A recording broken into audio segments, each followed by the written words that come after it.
To the new science era. Student, हमने पिछले lecture में देखा था कि अनुक्रम से श्रेणी कैसे बनती है। ठीक है, तो श्रेणी से फिर समांतर श्रेणी देखा था। अब हम ये देखेंगे कि गुणोत्तर श्रेणी क्या होता है।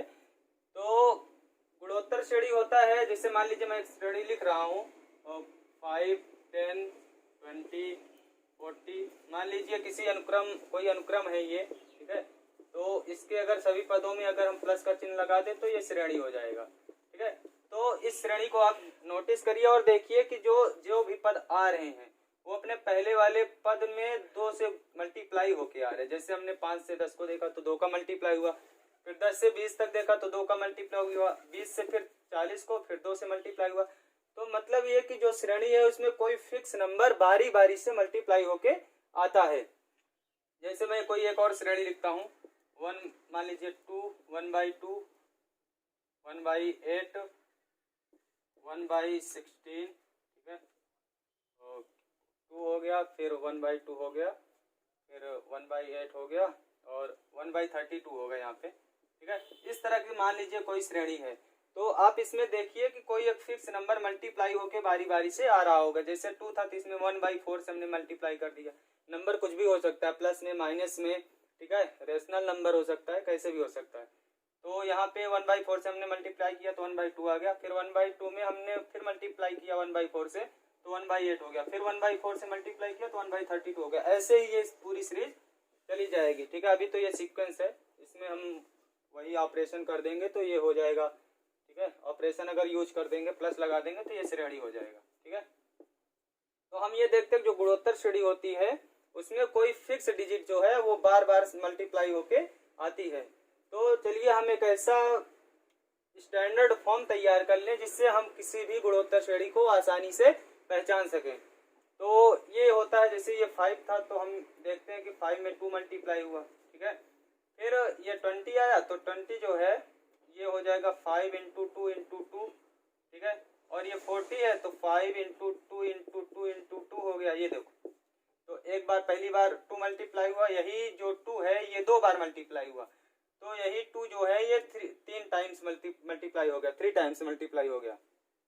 ठीक है, तो हम ये देखते हैं कि जो ये गुणोत्तर श्रेणी है इसमें जो बारी बारी से नंबर एक मल्टीप्लाई होके आ रहा है तो इसी को बोलते हैं सार्व अनुपात। इसको बोलते हैं सार्व अनुपात। ठीक है, इसको आर से लिखा जाता है सार्व अनुपात को। तो यहाँ पे जो सार्व अनुपात है वो 2 है, यही 2 बारी बारी से मल्टीप्लाई होके हमारे सीरीज में आ रहा है। ठीक है, तो इसी तरह ये गुणोत्तर श्रेणी हो गया। चलिए एक हम जनरल मेथड तैयार करते हैं गुणोत्तर श्रेणी को लिखने के लिए।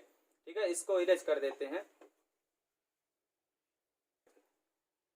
तो गुणोत्तर श्रेणी में जो था तो कोई नंबर था, मान लेते हैं हम पहला वाला जो नंबर आता है वो ये था, तो उसको प्रथम पद भी बोलते हैं, फर्स्ट टर्म होता है ये। ठीक है, फर्स्ट टर्म होता है, तो फर्स्ट टर्म जो है इसको मान लेते हैं ए है। ठीक है, अब इसी में कोई फिक्स नंबर बारी बारी से मल्टीप्लाई होके आएगा, तो जो बारी बारी से नंबर मल्टीप्लाई होके आता है उसको हम सार्व अनुपात बोलते हैं। ठीक है, उसको हम सार्व अनुपात बोलते हैं और इसको आर से लिखते हैं। ठीक है, तो इसका मतलब ये हो गया कि प्रथम पद जो है इसी में आर बारी बारी से मल्टीप्लाई होके आता है। ठीक है, तो पहले तो ये ए रहेगा, पहला वाला पद A1। ठीक है, उसके बाद दूसरा जो होगा इसी में आर मल्टीप्लाई हो जाएगा। ठीक है, जो नेक्स्ट टाइम आएगा ये थर्ड वाला, तीसरा वाला पद, तो इसमें फिर से एक आर मल्टीप्लाई हो जाएगा। फिर अगला वाला जो पद आएगा इसी में फिर से आर मल्टीप्लाई हो जाएगा, 3 टाइम्स मल्टीप्लाई हो गया। ठीक है, ऐसे बारी बारी से यही आर मल्टीप्लाई होते जाता है, यही सार्व अनुपात बारी बारी से मल्टीप्लाई होते जाता है। जैसे अभी हमने देखा था ना कि 5 था तो 10 हुआ था, तो ये 5 × 2 हुआ था। ठीक है, फिर 10 से 20 हुआ था, इसका मतलब 5 में 2 और फिर 2 मल्टीप्लाई हुआ था। फिर ये 20 से 40 हुआ था तो 5 × 2 × 2 हो गया था और फिर 2 मल्टीप्लाई हुआ, मतलब 3 बार मल्टीप्लाई हुआ था। ठीक है, तो ये ऐसे होता है। तो हम मान लेते हैं कि पहले कोई नंबर ए था, उसी में आर मल्टीप्लाई हुआ, फिर वही आर फिर से मल्टीप्लाई हुआ, तो ये पहला वाला पद हो गया, इसको A1 बोलते हैं, इसको A2 बोलते हैं, इसको A3 बोलते हैं, इसको A4 बोलते हैं। ठीक है, चौथा पद हो गया, ऐसे पांचवा आएगा, छठवां आएगा। ठीक है, अगर ये आगे से बढ़ते चला जाएगा। ठीक है, तो ये हो गया गुणोत्तर श्रेणी का व्यापक तरीका लिखने का। ये इसी को बोलते हैं गुणोत्तर श्रेणी का व्यापक पद का व्यापक पद या मानक पद कह सकते हैं आप, मानक पद, ठीक है, स्टैंडर्ड फॉर्म है, इसी को स्टैंडर्ड फॉर्म बोलते हैं। किसी भी जियोमेट्रिक प्रोग्रेस गुणोत्तर श्रेणी को लिखने के लिए ये एक स्टैंडर्ड फॉर्म होता है। कोई भी गुणोत्तर श्रेणी इस फॉर्म में लिखी जा सकती है, इस टाइप से लिखी जा सकती है, जैसे हमने अभी लिखा था, नीचे वाली एक सीरीज थी। तो ये हो गया। तो अब हम इसी को एनालिसिस करेंगे और इसमें देखेंगे हमको कुछ रिजल्ट मिलेगा, कुछ हम इसी से फार्मूले बनाएंगे। तो जैसे हमने देखा कि ये ए है, फिर ए आर हुआ, वही आर मल्टीप्लाई हुआ, वही आर फिर से मल्टीप्लाई हुआ, तो यही बारी बारी से मल्टीप्लाई हो रहा है। तो हमने यहाँ पे ये देखा कि जब ये पहला पद था तो यहाँ पे कोई आर मल्टीप्लाई नहीं था, कोई भी आर नहीं था, हम इसको जीरो लिख देते, कोई भी आर मल्टीप्लाई नहीं था। यहाँ जब दूसरा वाला पद आया तो यहाँ पे एक आर मल्टीप्लाई हुआ, ठीक है, और यहाँ पे जब हम तीसरे पद के पास आए तो यहाँ पे दो आर मल्टीप्लाई है, ठीक है। इसको हम नॉर्मली ऐसे भी लिख सकते हैं, ए है फिर ए आर है, फिर इसके बाद ए आर दो बार आया है तो स्क्वायर कर सकते हैं, फिर ए आर क्यूब हो जाएगा, ए आर की पावर 4, ऐसे डॉट डॉट चला जाएगा, ठीक है। इसी को, इसको भी बोलते हैं जनरल, ये चाहे ऐसे लिखो चाहे ऐसे लिखो, बातें की, ये थोड़ा सही लगता है लिखने में, ठीक है। तो ये 4 हो गया। ये ए 4 में हम देख रहे हैं जो आर मल्टीप्लाई है वो 3 है, मतलब सार्व अनुपात जो है, मतलब जो पद हम लेंगे उससे एक कम ही सार्वनुपात मल्टीप्लाई होता है। जैसे यहाँ पे चौथा पद था तो 3 ही सार्वनुपात मल्टीप्लाई हुए थे, ठीक। तो इसका मतलब ये हो गया कि अगर ऐसे हम चले आएंगे, यहाँ पे कोई अगर 10वां पद होगा, ठीक है, मान लीजिए यहाँ पे 10वां पद होगा, तो 10वें पद में ये जो मल्टीप्लाई होगा ये हो जाएगा ए आर की पावर 9, भाई 4 थे तो 3 ही मल्टीप्लाई हुआ, तो 10वां है तो 9 ही होगा। ऐसे मान लीजिए हमको पता ना हो और हम कहते हैं यनवां पद, मतलब मान लीजिए यन हमको पता ना हो क्या है और हम कहते हैं यनवां पद क्या होगा, तो इसका मतलब ये हुआ कि ए होगा, जो पहला पद है वो होगा, और साथ में ही आर जो होगा वो एन अगर यनवां पद कह रहा है तो एन से एक कम बार ही मल्टीप्लाई होगा। जैसे यहाँ 10वां बोला था तो 9 बार ही मल्टीप्लाई हुआ, तो एन कह रहा है तो एन में एक कम बार ही मल्टीप्लाई होगा, n-1 टाइम ये आर आएगा, ठीक है।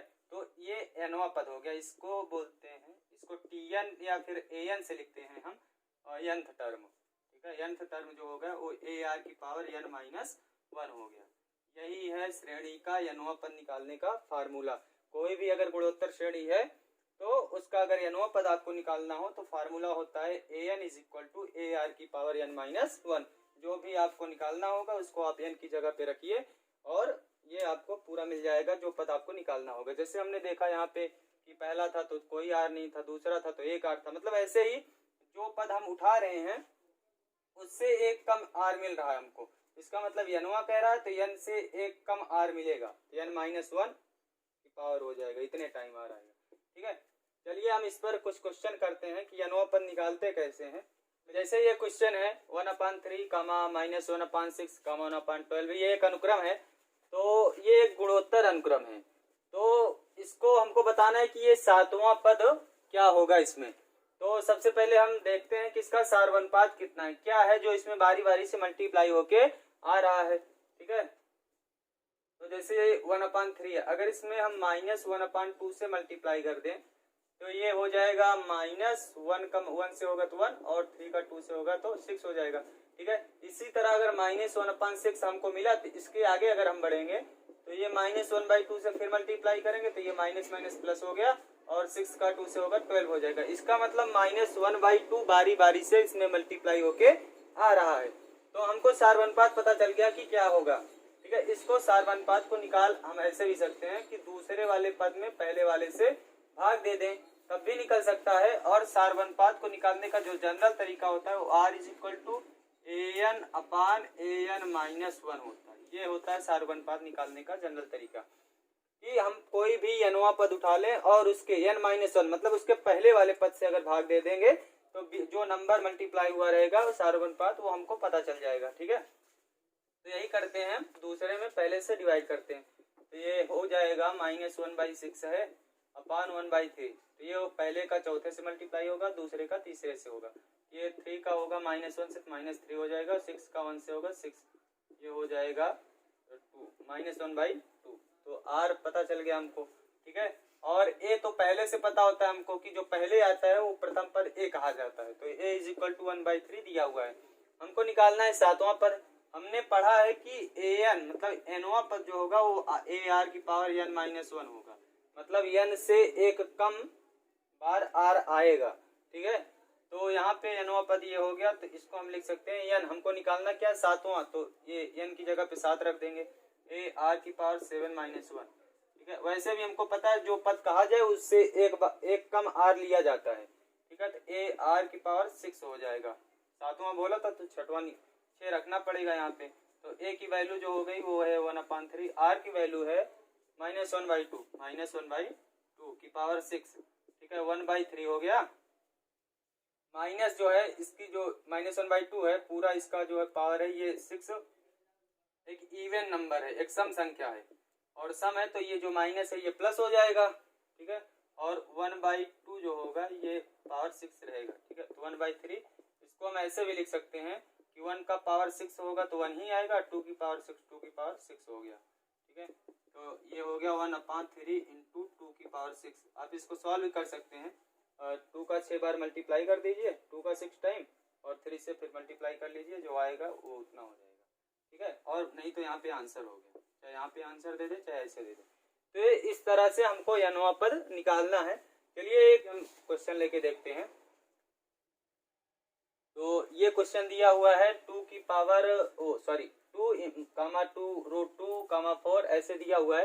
तो पूछ रहा है इसमें कौन सा जो टर्म होगा, कौन सा पद होगा जब 128 आएगा। मतलब हम ऐसे आगे बढ़ते हुए जाएंगे तो कौन से पोजीशन पे ये 128 हमको मिलेगा, मतलब कौन सा पद है, 10वां है, 20वां है, ये हमको निकालना है। ठीक है, तो सबसे पहले क्या करते हैं, ये दिया हुआ है नोट कर लेते हैं, पहला पद ए। ठीक है, और आर पता करते हैं कि इसमें सार्वनुपात क्या है, कौन सा नंबर है जो बारी बारी से मल्टीप्लाई होके आ रहा है। तो जो दूसरा है उसमें पहले वाले से भाग दे लेते हैं तो हमको पता चल जाएगा 2√2/2। ठीक है, तो ये 2 कट जाएगा, √2 बचा, इसका मतलब √2 बारी बारी से मल्टीप्लाई होके आ रहा है। ठीक, अब क्या करते हैं, हम मान लेते हैं कि माना सपोज ये जो है जो 128 है ये एनवां पद है। कौन सा पद है, ये एनवां टर्म है। अब एन की वैल्यू आ जाएगी तो वही पता चल जाएगा हमको कि कौन सा टर्म है। तो इसको हम लिख सकते हैं A N is equal to, हम फार्मूला जानते हैं, ए आर की पावर n माइनस 1, और एनवां टर्म हम पहले से पता हमको 128 है, मतलब ए एन जो है वो 128 है एनवां टर्म। ठीक है, ए जो प्रथम पद है वो क्या है, 2 है, और आर की वैल्यू सार्वनुपात कितना है यहाँ पे √2। ठीक है, √2 हो गया, और आर हो गया n माइनस 1, एन की वैल्यू तो निकालना ही है। ठीक, तो ये यहाँ पे 2 इधर डिवाइड हो जाएगा, 128/2 √2 n माइनस 1। ठीक है, इसको कट कर देंगे तो ये हो जाएगा 64 √2 की पावर n माइनस 1। अगर हम इसको 64 को लिखें तो ये हो जाएगा 2 की पावर 6 √2 n की पावर √2 n माइनस 1, ये हो गया। ठीक है, पावर में तो 2 का अगर 6 बार मल्टीप्लाई करेंगे तो आ जाएगा, आ जाएगा। ठीक है, तो ये हो जाएगा 2, और इसको लिख सकते हैं हम, इसको आगे यहाँ पे देखते हैं कि ये हो गया 2 की पावर 6 हो गया, तो इसको लिख सकते हैं हम 2√2 का स्क्वायर फिर उसकी पावर 6 कर देते हैं। ठीक है, और हो गया ये √2 की power n minus 1।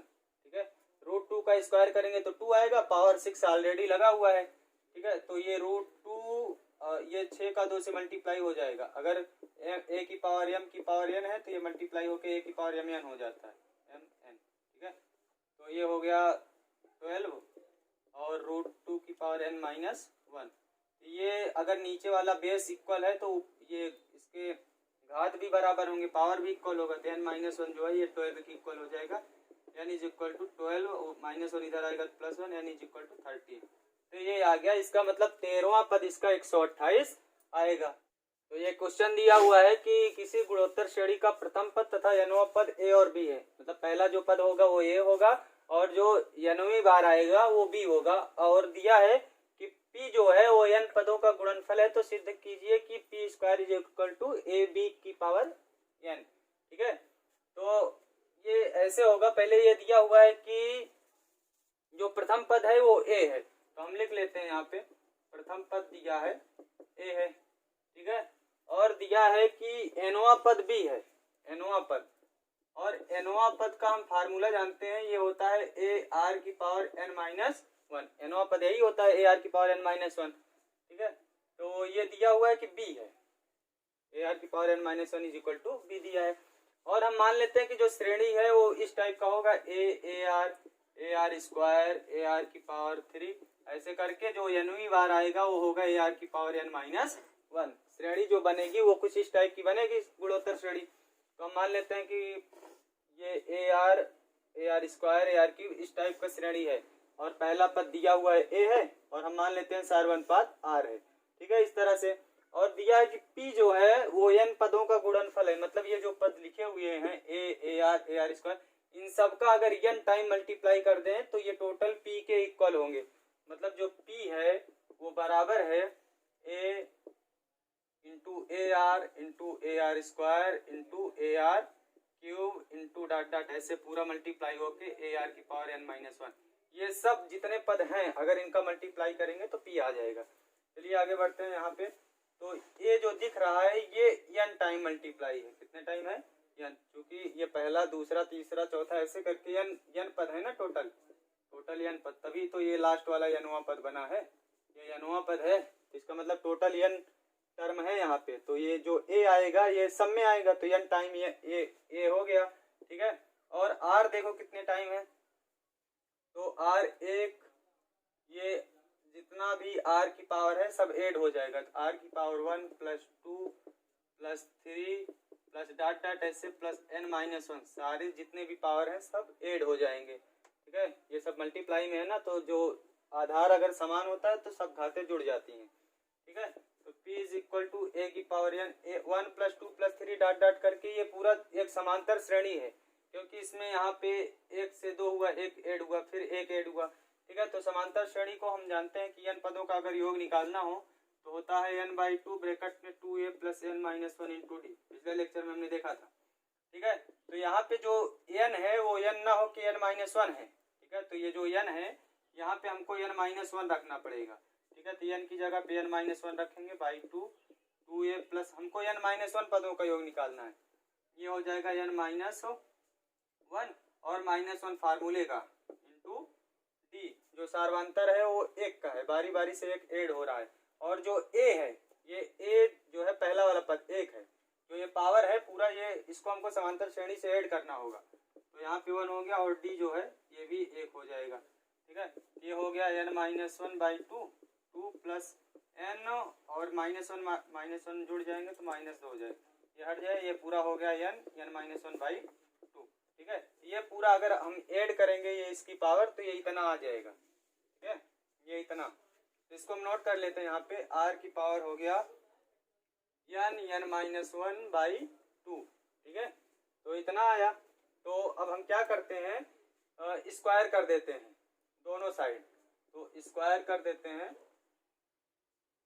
Both side, दोनों साइड स्क्वायर कर देंगे तो इधर p स्क्वायर हो जाएगा, ठीक है। अगर इधर स्क्वायर करेंगे तो इसका स्क्वायर अलग होगा, इसका स्क्वायर अलग होगा, तो ये a की पावर n का स्क्वायर होगा, और इसका स्क्वायर करेंगे तो ये हो जाएगा a n minus one upon two इसका स्क्वायर, और ये जो घात है ये नीचे जो है दो, ये दोनों कट जाएंगे आपस में, ठीक है। तो इसको हम मिटा देते हैं, ठीक है। तो मिटा के करते हैं यहाँ पे, तो ये हो जाएगा p square is equal to एक की पावर n दो बार है, इसको हम दो बार लिख सकते हैं, a की पावर n इंटू a की पावर n, ये दो दो कट जाएगा तो आ जाएगा r की पावर n माइनस वन, ठीक है। तो ये देख रहे हैं हम जितने भी इसमें है सबकी पावर n है, तो इसको हम ऊपर कर देते हैं, ठीक है। तो ये हो जाएगा एक a इंटू a r की power n minus one, a r की पावर n माइनस वन, ये n यहाँ पे आ गया, यहाँ भी n था, यहाँ भी, तो इसका n ऊपर कर दिए, a का n ऊपर कर दिए, r का भी जो यहाँ पे n था उसको हम यहाँ पे कर दिए, सबकी पावर n जो था ऊपर कर दिए, कॉमन पावर थी, ठीक है। अब ये देखते हैं कि a तो a ही है, a r की पावर n माइनस वन यहाँ पे है, a r की पावर n माइनस वन, ये इक्वल है b के, तो b यहाँ पे b लिख सकते हैं, पावर n है, is equal to p square, तो यही हमको प्रूव करना था। तो इस तरह से हम इसको सॉल्व करेंगे।